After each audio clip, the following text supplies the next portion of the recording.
여러분, 우리가 살아가면서 하나님을 아버지라 부른다라는 것이 복인 줄 믿습니다. 우리가 정말 하나님을 아버지라 부르면서 살아간다라는 거, 이게 진짜 얼마나 큰 축복인가. 우리들이 바쁘게 살아가고 때로는 실패하면서도 살아가지만 주일이 되면 이렇게 주의 전에 나와서 예배할 수 있다는 것도 축복인 줄 믿습니다. 또 하나의 축복이 뭐냐면 우리 같은 사람이 하나님의 영광을 위해서 살 수 있다는 것 축복입니다. 나 같은 사람이, 하나님이 나 같은 사람을 불러서 너 나를 위해서 살아라, 너 나의 영광을 위해서 살아라, 하나님이 이렇게 말씀하셔서 우리가 정말 하나님의 영광의 비전을 가지고 살아간다는 거, 이거 정말 축복이거든요.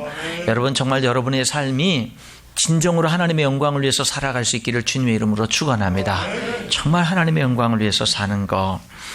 여러분, 오늘 본문에 보니까 6장 19절에 이런 말이 있어요. 너희는 너희 자신의 것이 아니라, 그런 말이 있어요. 여러분, 좀 반감 들지 않습니까? 내가 내게 아니라는 거예요. 내가 내 자신의 것이 아니라는 겁니다. 예, 왜 그렇습니까? 여기 그 이유가 나오죠. 값으로 산 것이 되었으니. 값으로 산 것이 됐으니. 여러분, 하나님이 우리를 샀다라는 겁니다. 하나님이 여러분을 샀다라는 거예요. 얼마 주고 샀을까요? 100억? 아이, 목사님, 제가 무슨 100억이 됩니까? 한 1억? 이렇게 1000억? 과연 하나님은 우리를 얼마를 주고 사셨을까? 왜 사셨을까? 여러분, 하나님은요, 우리를 사실 필요가 없습니다. 왜냐하면 우리는 하나님의 것이기 때문에 그래요. 하나님이 우주 만물을 창조하셨고, 하나님이 남자와 여자를 하나님의 형상대로 창조했습니다. 하나님이 우리를 창조했다고요. 그럼 우리가 당연히 하나님의 거죠. 우리는 당연히 하나님의 영광을 위해서 살아야죠. 하나님이 우리를 뭐하러 사요? 우리가 하나님의 건데. 여러분이 여러분의 거 여러분이 돈 주고 삽니까? 여러분이 여러분의 자가용을 이미 돈 주고 산 여러분의 소유로 되어 있는 걸 여러분들이 돈 주고 또 살 필요가 있어요? 여러분의 집을 여러분들이 돈 주고 또 다시 살 필요가 있어요? 여러분, 우리 사람은 하나님께 속했고 하나님이 창조했고 하나님의 것인데 하나님이 왜 우리를 삽니까? 뭐하러 우리를 삽니까? 그 이유는요, 우리가 하나님을 배반했기 때문입니다. 우리가 하나님을 떠났기 때문입니다. 하나님은 우리를 창조하시고 이사야 43장 7절에 내 이름으로 불려지는 모든 자 곧 내가 내 영광을 위하여 창조한 자를 오게 하라. 그를 내가 지었고 그를 내가 만들었느니라. 하나님이 우리를 하나님의 영광을 위해서 창조했다고 그래요. 그래서 우리가 하나님의 영광을 위해서 사는 것이 우리 인간의 어떤 본질이에요. 본분입니다. 그게 사람답게 사는 거거든요. 그런데 인간이 하나님을 배반합니다. 하나님을 인정하지 않습니다. 창조주 하나님을 인정하지 않고 하나님이 내 삶의 주인이라는 걸 인정하지 않습니다. 하나님이 우리들의 삶을 심판하실 건데 하나님의 심판도 인정하지 않습니다. 그래서 결국에는 하나님을 떠난 인간은 죄인이 되었고 하나님의 심판과 멸망을 피할 수 없는 운명이 됐습니다. 죄의 삭은 사망이요. 모든 사람이 죄를 범하였음에 하나님의 영광에 이르지 못하더니 한 번 죽는 것은 사람에게 정하신 것이요 그 외에는 심판이 있으리니. 여러분, 우리는 하나님의 것인데 우리는 하나님의 것이 되기를 싫어했습니다. 그래서 하나님을 배반했습니다. 하나님께 등을 돌렸습니다. 하나님을 떠났습니다. 그리고 파멸의 길로, 멸망의 길로 우리들이 달려갔습니다. 그런데 그런 우리를 하나님은 포기할 수가 없었습니다. 우리를 사랑하는 하나님의 그 사랑은 우리를 그럼에도 불구하고 포기할 수가 없었습니다. 그래서 다시금 우리를 찾아오셨고, 그리고 값을 지불하고 우리를 사셨습니다. 원래 우리가 하나님의 것이었는데 하나님이 다시 샀습니다. 다시 사야만 했습니다. 저는 이 설교를 준비하면서 구약성경 호세아서가 생각이 났습니다. 호세아서는요, 우리를 향한 하나님의 사랑을 말하고 있습니다. 여러분, 호세아라는 선지자에게는 고멜이라고 하는 아내가 있었습니다. 음란한 아내입니다. 음탕한 아내입니다. 자식을 낳았는데 누가 아들인지 모르겠습니다. 그래서 이름을 로암미라고 줬습니다. 그 자녀의 이름을. 그 뜻이 뭐냐? 내 백성이 아니다, 그런 뜻입니다. 내 자식이 아니다, 이 말이에요. 이 여인이요, 또 다시 집을 나갑니다. 가출을 합니다. 그리고 이 남자랑 놀아나고 저 남자랑 놀아나고 바람을 피우고 음탕한 짓을 하면서 이리저리 놀아나다가 이제 이리저리 팔리는 신세가 되어버렸습니다. 하나님이 호세아에게 나타납니다. 호세아야, 내 하나님, 너 내 아내 다시 찾아가서 돈 주고 살아. 그리고 다시금 내 아내로 데려와라. 원래 자기 부인인데 가출해서 이 남자 저 남자 놀아다니다가 이리저리 팔리는 신세가 돼버렸는데 하나님이 그 여인을 다시 찾아가서 돈 주고 사오라 이 말입니다. 그리고 아내로 맞이하라 이 말입니다. 호세아가 그대로 순종을 합니다. 그리고 돈 주고 자기 아내를 사서 그 아내를 집으로 데려와서 아내한테 이렇게 말합니다. 너는 많은 날 동안 나와 함께 지내고 음행하지 말며 다른 남자를 따르지 말라. 나도 내게 그리하리라. 여러분, 얼마나 기가 막힌 모습입니까? 자기 아내를, 바람피는 아내 돈 주고 다시 사와가지고는요, 다신 바람피지 마. 나도 너에게 신실할게. 그럼 하나님은 왜 하나님의 선지자인 호세아 선지자에게 그런 기가 막힌 일을 하라고 그럽니까? 왜냐면요, 그게 하나님과 그 당시 하나님의 백성인 이스라엘 백성들과의 모습이 그대로였어요. 하나님은 하나님의 백성들을 너무나 사랑하는데 이 이스라엘 백성들은요, 하나님을 배반하고 이 신을 섬기고 저 신을 섬기고 이런저런 우상들을 섬기며 영적으로 음행을 합니다. 하나님만으로 만족하지 못하고요, 정말 수많은 신들을 섬기면서 우상 숭배를 합니다. 하나님이 그들에게 내가 너희의 하나님이야, 내가 너희를 창조했고 내가 너희들을 구원했고 내가 너희들을 이제까지 인도했고 내가 너희들을 축복했어, 너희들 나를 섬겨야지 하는데 이스라엘 백성들은요, 또 하나님을 배반하고 떠나서 우상을 섬기는 겁니다. 그 기가 막힌 하나님이 그 현실을요, 이 호세아라는 선지자를 통해서 지금 하나님과 하나님의 백성 이스라엘 백성들과의 그 사이의 관계를 호세아와 음탕한 하나님의 고매를 통해서 그 현실을 적나라하게 메시지로 이스라엘 백성들에게 선포하고 있는 겁니다. 여러분, 하나님이 우리도 다시 사셨다 이 말이에요. 여러분, 하나님이 우리를 하나님의 형상대로 창조했습니다. 하나님이 우리를 창조하신 창조주예요. 그럼 여러분, 우리는 당연히 하나님의 영광을 위해서 살아야 되는 거 아닙니까? 그런데 우리는 배반하고 하나님을 등지고 나가니까 하나님이 우리를 다시금 찾아와 주셔서 값을 지불하고 다시금 하나님의 소유로 다시 샀습니다. 여러분, 우리는 정말로 하나님의 영광을 위해서 살아야 되지 않습니까?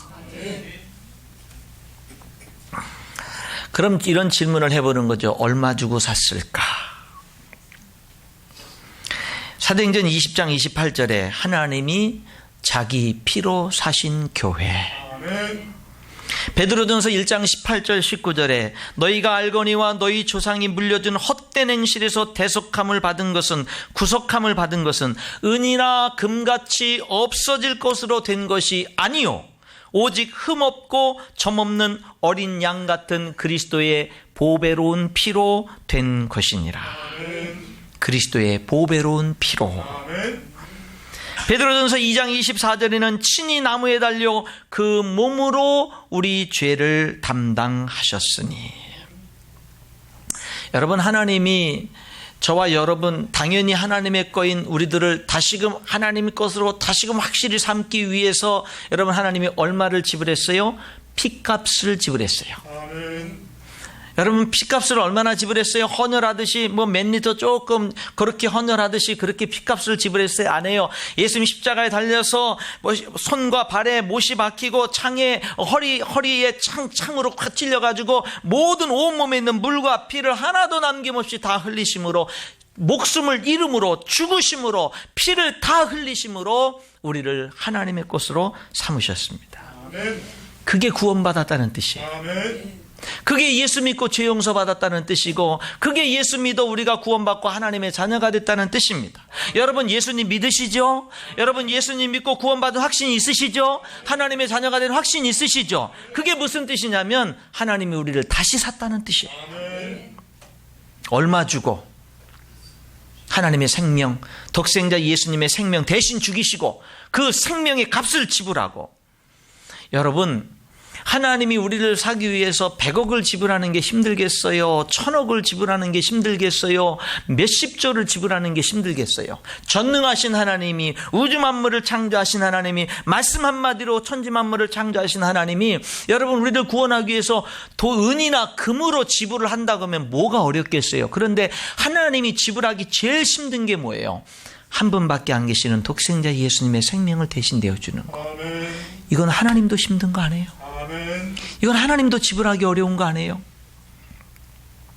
하나님은 저와 여러분을 구원하시기 위해서, 하나님 자녀 삼으시기 위해서요, 하나님이 값을 지불했어요. 어떤 값을?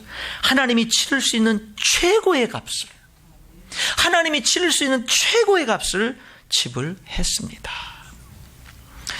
여러분, 하나님이 값으로 우리를 샀다라는 말에는, 피값으로 우리를 샀다라는 말에는 무슨 뜻이 담겨져 있는가? 우리가 귀하다. 아멘. 여러분이 귀하다. 아멘. 여러분의 인생이 귀하다. 하나님이 여러분을 너무나 귀하게 여기신다. 아멘. 그런 뜻입니다. 아멘. 여러분 중에 어떤 분들은 여러분 자신을 귀하게 여기지 않을 줄 모르겠습니다. 가진 것도 없고, 배운 것도 없고, 인생 실패했고, 사업도 실패했고, 내가 특별히 남보다 뛰어난 것도 없고, 내 인생 그렇게 별로 소중한 게 없는 것 같아. 그러면서 인생을 살아가는 사람이 있을지 모르겠는데, 하나님은 이렇게 말합니다. 무슨 소리야? 아니야. 너는 나한테 얼마나 소중한데. 너는 얼마나 소중한 존재인데. 내가 너를 구원하기 위해서 독생자 예수 하나밖에 없는 내 독생자 십자가에 죽게 했어. 너가 얼마나 소중한 존재인데. 너 나의 영광을 위해서 살아라. 나의 영광을 위해서 사는 게 뭔 줄 알아? 내 인생을 가치 있게 만드는 삶을 살아가는 거야. 하나님이 말씀하시는 것입니다. 하나님이 우리를 하나님의 것으로 삼기 위해서 하나님이 피값을 주셨다는 말에는 또 어떤 의미가 있습니까? 하나님은 하나님은 우리를 결코 포기하지 않으신다는 이야기입니다. 어떤 때는요, 나도 나를 포기하고 싶을 때가 있잖아요. 그런데 하나님은 그래도 나는 너를 포기하지 않아 말씀하고 있는 겁니다. 우리에 대한 하나님의 사랑을 포기하지 않는 거예요. 우리에 대한 하나님의 계획을 포기하지 않는 겁니다. 그만큼 우리를 소중히 여기는 겁니다. 여러분, 우리는 하나님께 영광 돌리는 삶을 살아야 될 줄 믿습니다. 오늘 특별히 뭐라 그래요? 몸으로 영광 돌리래요. 몸으로. 돈으로 영광 돌릴 수 있죠? 많이 헌금함으로. 재능으로 영광 돌릴 수 있죠? 여러분, 여러 가지 영광 돌릴 수 있는 게 있잖아요. 마음으로도 영광 돌리고 찬양으로도. 근데 뭐라 그래요? 오늘 보면 몸으로 영광 돌려. 몸으로 영광 돌려라. 여러분, 예배하는 자리에 내 몸이 가야 됩니다. 봉사하는 자리에 내 몸이 가야 되는 거예요. 성도들의 믿음의 교제의 자리에 내 몸이 가야 되는 거예요. 오늘날 여러분, 교회에 실망했다는 사람들이 요즘에 뭐예요? 교회를 안 나가잖아요. 가난한 신자라 그러잖아요. 안 나가요. 여러 가지 문제들도 있겠고, 본인의 문제도 있겠고, 여러 가지 문제가 있겠습니다만은 교회 안 나가요. 그런데 하나님은 믿어요. 그러니까 어떻게 해요? 집에서 텔레비 틀면은 방송이 나와요. C채널이 나와요. 목요일 1시 반에 인천 열린교회 정미철 목사 설교가 나와요. 그러니까 뭐냐? 교회를 안 나가고 말씀 듣는 거예요. 그리고 그 말씀 듣고 하나님께 향한 내 어떤 그런 의무를 했다고 생각을 하는 거예요. 여러분, 방송, 텔레비전이나 라디오나 방송을 통해서 우리가 예배 드릴 수 있습니다. 그리고 하나님 앞에 말씀을 듣고 은혜 받을 수 있습니다. 여러분, 그러나 그거는 하나님 앞에 우리들이 주일이면 주예전에 나가서 예배하는 그것이 이루어지고 그 다음에 다른 어떤 보조적인 추가적인 그런 것으로 그런 것이 은혜가 되고 도움이 되는 거지 대체가 되면 안 된다 이 말이에요. 물론 이럴 수는 있습니다. 내 몸이 불편해서 거동을 할 수 없어요. 교회를 갈 수 없어요. 병원에 입원해 있어요. 그렇게 갈 수 없는, 매여 있는 그런 환경에 있는 분들이 갈 수 없으니까 뭐 어떻게 해요? 텔레비전을 틀어놓고 하나님 앞에 예배하는 거죠. 그럼 하나님이 그 예배를 기쁘게 받으실 줄 믿습니다. 근데 우리들이 기쁘게 나갈 수 있는데, 하나님 앞에 얼마든지 나갈 수 있고 예배 드릴 수 있는데, 시험 들어서 어떤 사람이 싫어서 뭐에 실망해서 여러 가지 이유를 대면서 그래서 우리들이 나가지 않는다고 한다면, 여러분 그것은 잘못됐다라고 하는 것입니다. 여러분, 우리는요 몸으로 하나님께 영광을 돌려야 됩니다. 몸으로 봉사하고 예배하는 거예요. 오늘 우리가 왜 하나님 앞에 영광을 돌려야 됩니까? 하나님이 우리를 값을 주고 샀기 때문에. 또 하나의 이유는 뭐냐면요, 우리 몸이 성전이기 때문에. 성전이다. 여기 6장 19절에 이래요. 너희 몸은 너희가 하나님께로부터 받은 바 너희 가운데 계신 성령의 전인 줄을 알지 못하느냐. 여러분 3장으로 앞에 넘어가 보면은요 16절에 너희가 하나님의 성전인 것과 하나님의 성령이 너희 안에 계시는 것을 알지 못하느냐. 6장과 3장에서 계속 이런 질문을 해요. 알지 못하느냐. 이거 몰라? 뭐를? 내 몸이 성전이라는 거. 내 몸이 성전이라는 거. 성령이 내 안에, 내 몸을 성전 삼고 성령이 내 안에 계신다는 거, 그거 몰라? 너 그거 모르고 살아가는 거야? 성경은 우리들에게 질문하고 있습니다. 오늘 본문은요 고린도 전서입니다. 여러분 고린도라는 도시에 그 이 성경이 기록될 당시에는요 신전이, 어마어마한 신전이 있었습니다. 아폴로 신전이 있었고요, 아프로디테라고 하는 신전이, 두 개의 큰 신전이 있었습니다. 아폴로 신은요 태양신이죠. 아프로디테는요 미의 여신입니다. 그 비너스라고 얘기하죠. 아프로디테 신. 이 신전이 있었습니다. 여러분 이 신전이 얼마나 크고 얼마나 화려했느냐면요, 이 아프로디테 미의 여신인 이 비너스 신전 안에는요 여사제라고 명칭하는 창녀 역할을 하는 여인들이, 어떤 기록이 보면 1000여 명이나 되는 여인들이 그 안에 있어서 예배의 신에게 제사 드린다는 명목으로 온 사람들이 그곳에서 제사 행위가 음행하는 성적인 행위예요. 그래가지고 그곳에서 그렇게 신에게 제사를 드린다라고 그렇게 행하면서 행음을 하는 그런 일들이 있었는데, 심지어는 이 아프로디테 신전에 1000명이나 되는 여사제들이 있었다는 기록까지 있어요. 여러분 이 고린도라고 하는 이 도시는요 항구 도시입니다. 해상 교통과 어떤 무역의 중심지였어요. 그래서 여러 나라 수많은 상인들, 수많은 사람들이 몰려드는 곳이었습니다. 그래서 그곳에는요 우상들이 난무했습니다. 그래서 이렇게 큰 신전들이 2개나 있었습니다. 여러분 그리스의 건축에는요, 설교 준비를 하다 보니까 그리스 건축에는요 신전이 차지하는 비중이 건축의 3분의 2나 차지했다고 그래요. 그만큼 사회적으로 신전이 차지하는 비중이 컸고요. 그래서 그 당시의 모든 기술, 그 당시의 모든 상징, 모든 건축적인 역량들이 다 어디에 집중됐냐면 신전에 집중이 된 거예요. 그러니까 신전만큼은 화려하게 지었고 엄청나게 지은 겁니다. 그 당시의 모든 건축의 모든 기술들이 신전을 통해서 다 드러나게 된 거예요.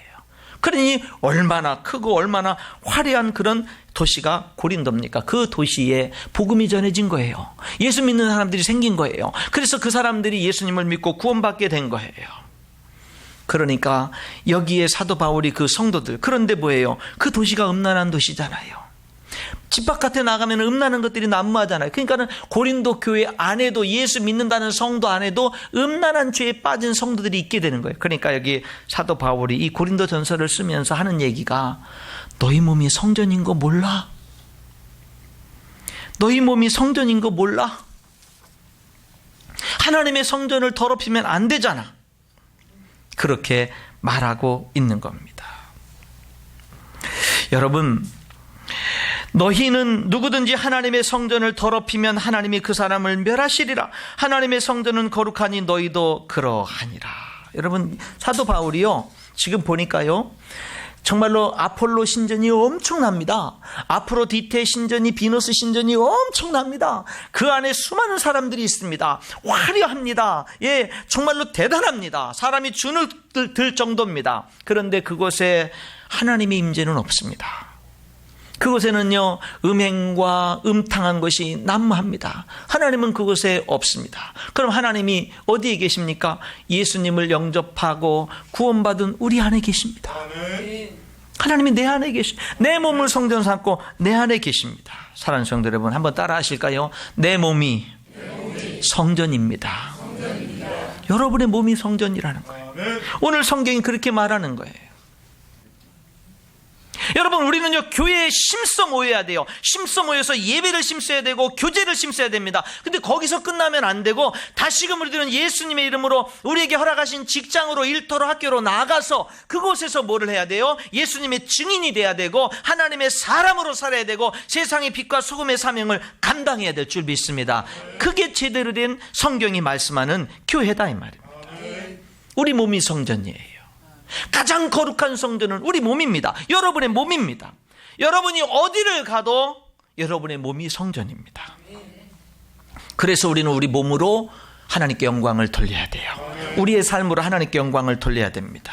그래서 우리는 거룩해야 돼요.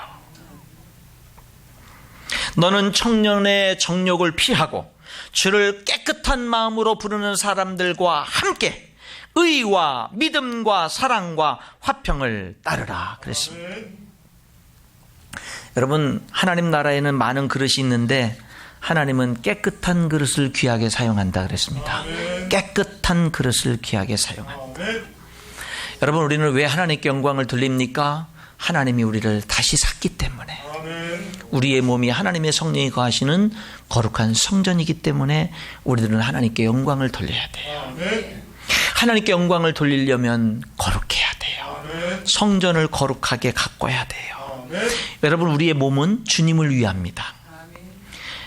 여기 오늘 6장 13절에 보니까 몸은 음란을 위하여 있지 않고 주를 위하여 있으며, 몸은 음란을 위해 있지 않습니다. 15절에 너희 몸이 그리스도의 지체인 줄 알지 못하느냐. 우리 몸이 그리스도의 지체입니다. 15절에 내가 그리스도의 지체를 가지고 창녀의 지체를 만들겠느냐. 결코 그럴 수 없느니라. 창녀 합하는 자는 그와 한 몸인 줄을 알지 못하느냐. 우리들은 그리스도의 몸인 우리 지체를 가지고 창녀의 지체를 만들 수 없습니다. 18절에 음행을 피하라. 사람이 범하는 죄마다 몸 밖에 있거니와 음행하는 자는 자기 몸의 죄를 범하느니라. 음행하는 사람은요, 자기 몸에게 죄를 범한다 이 말입니다. 여러분, 우리를 사랑하는 하나님의 사랑이 가장 절정으로 나타난 것이 십자가잖아요. 십자가를 보세요. 하나님이 자 봐라, 내가 너를 얼마나 사랑하는지, 내가 너를 이렇게 사랑해서 내 독생자 하나밖에 없는 아들을 십자가에 죽이면서까지 너를 구원하고 너를 사랑한 거야. 십자가를 보면은요, 하나님이 나를 얼마나 사랑하는지를, 그 하나님의 나를 향한 사랑의 절정이 십자가 아닙니까? 그런데 여러분, 십자가는요 또 다른 절정입니다. 왜? 하나님의 공의의 절정이에요. 십자가를 봐라. 너희 죄에 대해서는 하나님이 결코 넘어갈 수 없고, 죄에 대해서는 이렇게 하나님이 자기 아들을 십자가에 죽이면서까지 죄에 대해서는 반드시 하나님의 공의가 짚고 넘어가고 반드시 그 대가를 치르게끔 하는 것이 하나님의 공의다. 여러분께서 십자가는요, 하나님의 사랑의 절정이지만 공의로운 하나님의 공의의 절정이 십자가이기도 한 겁니다. 우리가 왜 죄를 피합니까? 왜 거룩한 삶을 삽니까? 하나님의 심판이 두려워서. 여러분, 우리는 하나님의 심판을 두려워할 줄 알아야 됩니다. 그런데 그것만이 아니에요. 죄를 두려워하고 피하고 거룩한 삶을 사는 것은 하나님의 심판이 두려워서 그것만이 아닙니다. 더 중요한 이유가 있어요. 뭔지 아십니까? 하나님께 정말 쓰임받고 싶어서, 하나님께 정말 영광 돌리고 싶어서. 내가 하나님께 쓰임받고 영광 돌리고 싶은데 내가 죄를 지으면 그 죄가 하나님과 내 사이를 가로막아요. 하나님의 능력이 차단돼요. 하나님의 임재가 떠나가요. 그러니까 여러분, 죄도 잠시 쾌락의 낙이 있죠. 죄도 잠깐의 그 즐거움이 있죠. 그러나 그 잠깐의 즐거움 때문에, 죄의 즐거움 때문에 내가 하나님이 임재하는 삶을 포기할 수 없는 거예요. 하나님의 능력과 하나님의 축복과 하나님의 도우심의 삶을 내가 포기할 수 없는 거예요. 하나님과 멋지게 동행하는 인생의 그 놀라운 신비의 맛을 내가 잠시 죄악의 쾌락 때문에 포기할 수가 없는 겁니다. 하나님을 아는 사람들은요, 죄가 무서워서 죄를 짓지 않는 것이 아니라 하나님과 동행하면서 쓰임받는 삶이 얼마나 흥분되고 얼마나 멋지고 얼마나 복되고 얼마나 영광스러운지를 알기 때문에, 여러분, 그래서 거룩하게 삶을 사는 거예요. 우리가 하나님께 영광을 돌리기를 원하면 여러분, 우리는 거룩한 삶을 사는 줄 믿습니다. 정말 하나님 앞에 쓰임받기를 원하는 사람은 거룩한 삶을 사는 거예요. 여러분 정말 하나님과 동행하고 하나님께 쓰임받는 삶이 정말 우리 인생을 멋지게 만드는 것을 믿으시기 바랍니다. 보세요. 우주 만물을 창조하신 하나님이 함께하는 삶, 그 하나님이 내 기도를 들으시고 응답해 주는 삶, 그 하나님이 나를 도와주는 삶, 그 하나님이 나를 보호하는 삶, 그 하나님이 나를 인도하는 삶, 그 하나님이 원대한 계획을 가지고 하나님의 비전을 나에게 말씀해 주시고 너도 그 비전 속에 함께하지 않을래? 나를 그렇게 초대하시면서 그렇게 동행하는 삶. 여러분 이 삶이 얼마나 위대해요. 이 삶이 얼마나 멋져요. 그렇게 살아가는 이 세상의 삶이 즐거운데 그것뿐만 아니라 그 모든 삶의 열매들이 하늘나라에 다 상급으로 쌓여져 있다는 거. 여러분 이 삶을 우리들이 무엇에 포기할 수가 있어요. 오늘 청년주일입니다. 청년들뿐만 아니라 우리 모두가 다 마찬가지 아니에요? 바깥에 나가면 여러분 수많은 죄악의 유혹들이 우리들을 유혹하고 있지 않아요? 여러분 그럼에도 불구하고 우리가요 왜 거룩한 삶을 살아야 돼요? 그 죄가 주는 즐거움들이 있는데 왜 그것을 기꺼이 우리들이 거부해야 돼요? 더 크고 더 영광스러운 즐거움과 축복과 영광이 있기 때문인 줄 믿습니다. 그것을 빼앗길 수 없는 거예요. 말씀의 결론을 맺겠습니다. 오늘 본문의 말씀은 하나님이 우리를 샀다고 말해요. 살 필요가 없는데 샀어요. 우리는 원래 하나님의 피조물인데 하나님이 왜 사요? 우리가 반역해서, 우리가 저주를 받아서 다시 살 수밖에 없었어요. 엄청난 값을 지불하고 다시 살 수밖에 없었어요. 여러분 이제는 우리가 정말 하나님의 영광을 위해서 살아야 될 줄 믿습니다. 거룩하게. 그리고 우리 몸을 성전 삼고 우리 안에 함께하고 계셔요. 우리 청년들이, 우리 성도들이 진정 하나님의 영광을 위해서 내가 살겠습니다. 그런 고백이 진정한 고백이 되길 원하고 그러하기에 하나님 앞에 거룩한 삶을 살아가는 저와 여러분이 될 수 있기를 주님의 이름으로 축원합니다. 기도하겠습니다.